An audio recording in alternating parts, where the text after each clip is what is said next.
Hey legends, welcome back to Legend of English, the channel where we make learning history and English fun, easy, and unforgettable. Hi, George. Today sounds exciting. What's on the plan? Rosie, today we're going back to 1775, the start of the American Revolutionary War. You'll meet real heroes, hear about epic battles, and at the same time, practice your English with me. I'm ready. But where do we start?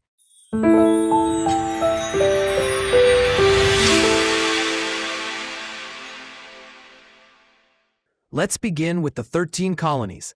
Imagine you're walking in Boston, 1775. People are tired of paying taxes to Britain without having any say in their government. They shouted, "No taxation without representation." That's a phrase I need to remember. It means they didn't want taxes without having a voice, right? Exactly. And here's a tip for English learners. Repeat, "No taxation without representation" after me. It's a famous phrase you'll hear in history books. No taxation without representation. Perfect. Now the tension between the colonies and Britain was growing. British soldiers occupied Boston, and the colonists were ready to fight for their rights. This led to the first battle at Lexington and Concord on April 19, 1775. Wow. So the war actually started there? Yes, the colonists, later called the Minutemen, were civilians who could fight at a minute's notice. Imagine being a farmer in the morning and suddenly fighting in a war by afternoon. That's so intense. And now a vocabulary tip for English learners. When we say "at a minute's notice," it means very quickly, without warning. Repeat after me. At a minute's notice. At a minute's notice. Great. Now after Lexington and Concord, the colonies realized they needed a leader. They appointed George Washington as the commander of the Continental Army. George Washington. So he was the main hero. Yes, but remember, many people played crucial roles. Leaders like John Adams, Thomas Jefferson, and Benjamin Franklin shaped the fight for independence. Can we learn some English from this too? Of course, words like commander, independence, patriot, rebellion are key. Repeat after me. Commander, Commander. independence, Independence. patriot, Patriot. rebellion. Rebellion.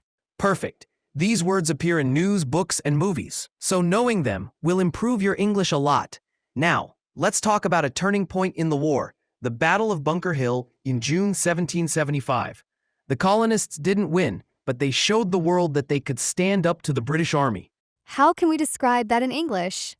We can use "showed their strength" or "fought bravely against a powerful enemy."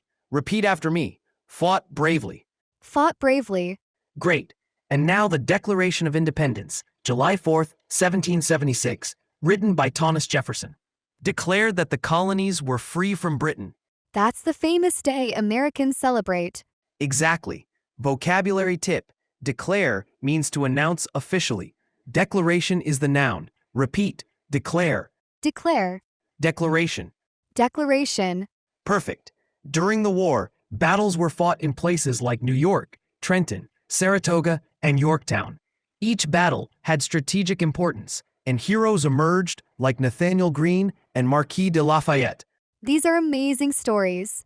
How do I remember all these English words? Simple.